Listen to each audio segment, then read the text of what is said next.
Pero tau stimulus sola o le tanto malo fa anolongi e le rivainga o le Aoauli. O se tasi na malanga atu I Samoa. I le fono tanga tai malo le taupulenga le foto a mai atu. I le nama sina o ke topa e peo le tali malo e lo tanto o toro I Samoa. Fifila le nganga I le rivainga o le Aoauli. O le wa tono mai le safo o le tanto malo fa anolongia. It's a pleasure and it's a privilege to have you on the program this afternoon. Very popular in Samoa and worldwide, Miss Lorraine Lionheart from the UK and Botswana. Talofa lava and welcome to the program. Talofa lava, thank you so much for having me.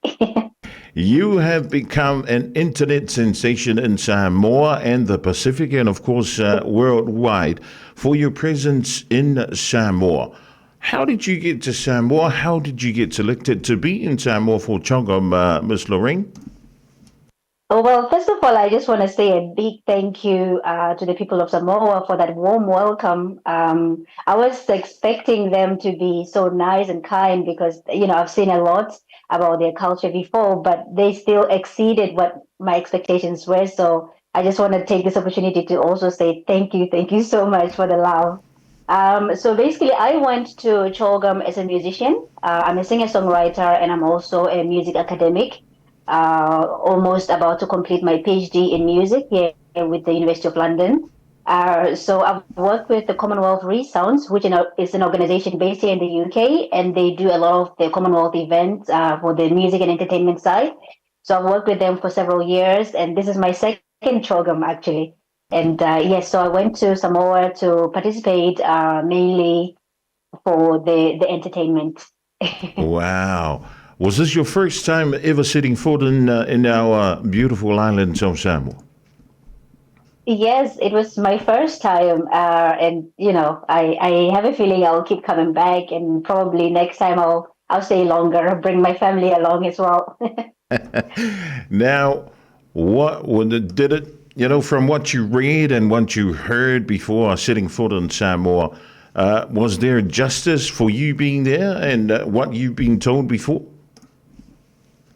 Yes, I mean, for me, one of my deepest interests in Samoa is the culture of the indigenous people of Samoa, because I was born and raised in the Kalahari Desert, where we have the indigenous people of the Southern Africa. So the similarities in the culture and the spirit, the connectedness to the environment, to nature, the wholeness, the essence of what humanity, I feel, should be, that is lost in so many other parts of the world. So for me, that was something that I was absolutely excited to explore and to just immerse myself in. And the fact that I was there and I did not offend or intrude in any way, and I was so welcome and so embraced, just made the experience even more extraordinary for me. Now, I'm pretty sure you heard some Samoan music when you were in Samoa. Are there any similarities to the kind of music that you hear in Botswana and the music you produce and record? Absolutely. It's the spiritual content in the music where it goes beyond just being a commercial entity. Where I grew up, I wasn't really taught music in the way that I'm being taught in the UK. Not that it's bad, but there's a deeper sense to music. There's a deeper root to music that is more profound. And I could tell, how the Samoan youth, especially that I worked with, who are very talented musicians, that music is not just merely something that they're trying to earn a living with. It's something that is deeply spiritual to them. So yes, that is something that I very much appreciated about Samoan music. Now, you immersed yourself in the village that was hosting you. Any similarities to your home back in Botswana? Because I believe you grew up in the UK. I actually grew up in Botswana, but I came to the UK when I was 21. So for the most part, my childhood roots are based in my Botswana culture. And yes, I could feel just the energy of being in Samoa. Sometimes where I come from in Botswana, the world sometimes perceive it as like backwards and stone age and left behind. But, maybe sometimes even people can use terms like not civilized. but not realizing that the true civilization is there rooted in our cultures and everything. The true essence of wisdom and knowledge about, the entire, meaning of what it means, of life, of humanity. So when in the villages in Samoa, I could feel that in a very strong sense. And I don't look at it as like, oh, this is a small village, it's poor, is what. That's not my mentality because of who I am and where I come from. So yes, I could sense those similarities, and for me, it was absolutely beautiful and really just humbling. As a female artist, how important is the role of women in your culture Botswana compared to what you saw in Samoa? Interestingly enough, when I was in Samoa, I actually immersed myself in the theme of women and girls, because one of the events that I was performing at was the Women's Forum, where one of the themes was about violence against women and girls. And I specifically wrote a song for Chogam to support that message.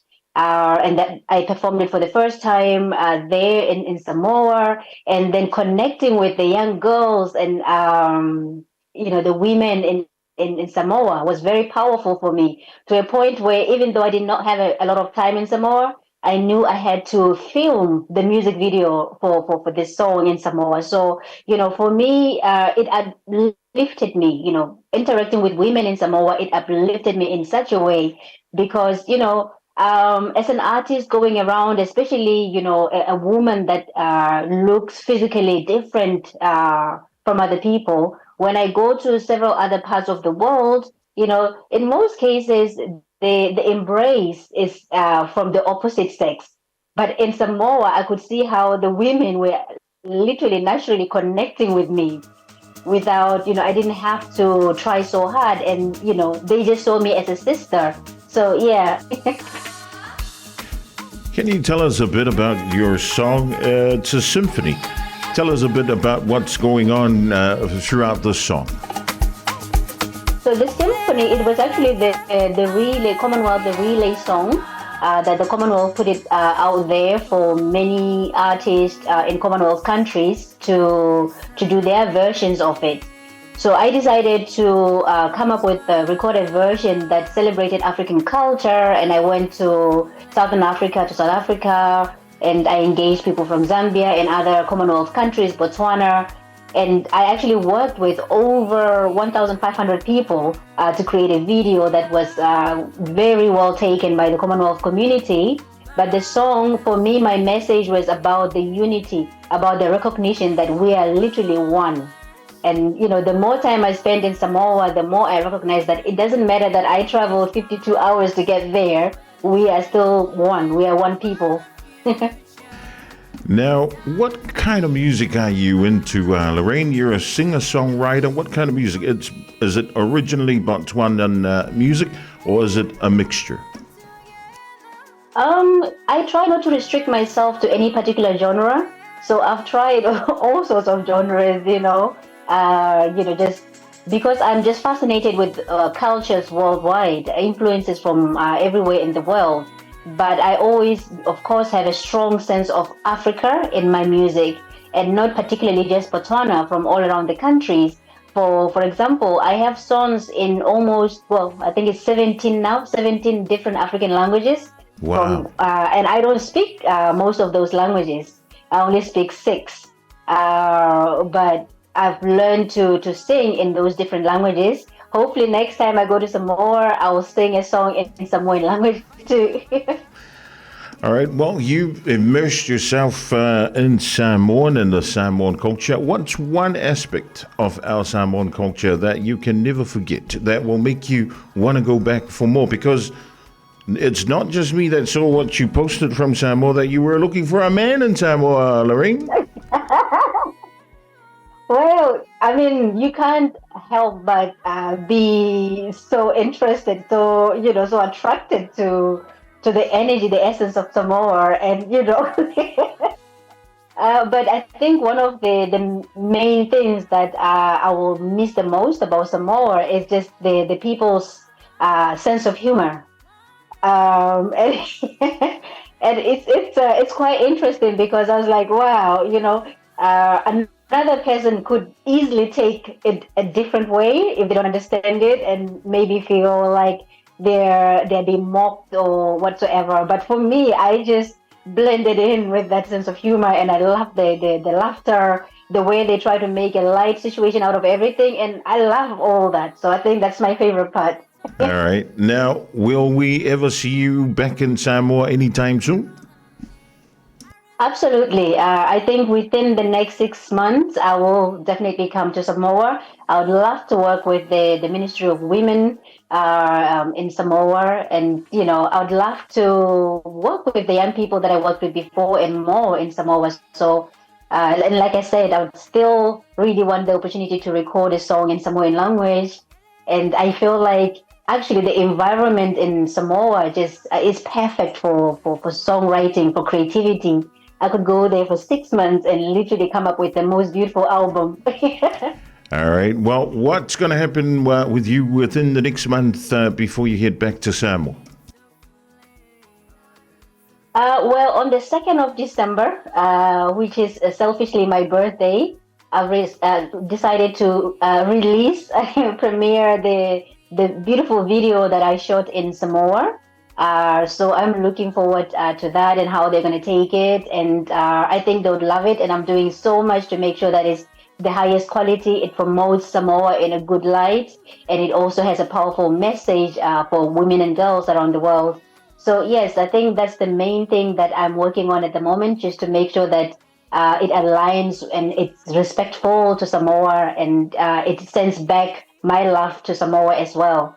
So yes, and I'll continue promoting Samoa, for tourism and other reasons, for investment. I think it's a beautiful country.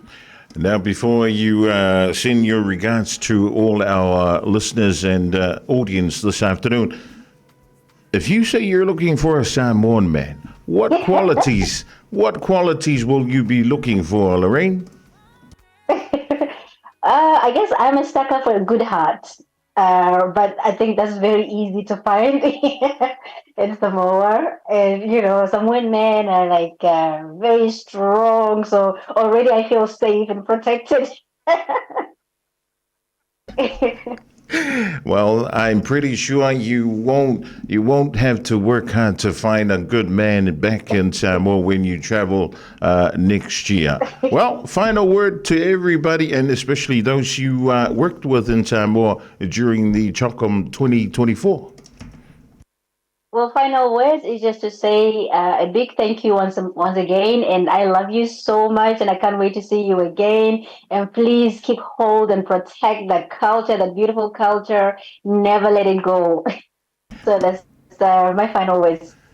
Thank you very much for taking time out. I know it's almost midnight there in the UK and it's getting cold, but thank you so much for answering our request, and we wish you all the best, and we can't wait to see what you have in store for your birthday, and of course the video from Samoa, and all the best. If you can't find one, you let me know and I'll direct you to the many Samoan men, not just in Samoa, but there's some in New Zealand as well.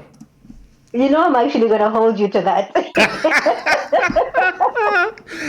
Miss When Lorraine, I come back, I'll go straight to you. Like, where's my man? Exactly. Miss Lorraine Lionheart, music artist and songwriter residing in the UK, born and raised in Botswana. Thank you very much for your time. All the best, and we'll talk to you soon. Thank you so much for having me, sir. God bless you. Yeah, tofa soifua. Ia le da o tau ia le na vevesi mai po fele me wo ia le te mai ta ia Lorraine. Ia nga o le la mangko ku aku le interview. Ai mo o tau ia fia mo se ava no. Ia o fa o mai ia o tutusi a palai. O va ia ku la markanga kai o ki ia le fa mo ko le ba wai se kupe. Ia lana winga, ia sa o kana le sino makua, wale ti la, wale ti klein, ai ngal pa ma te line ka ko.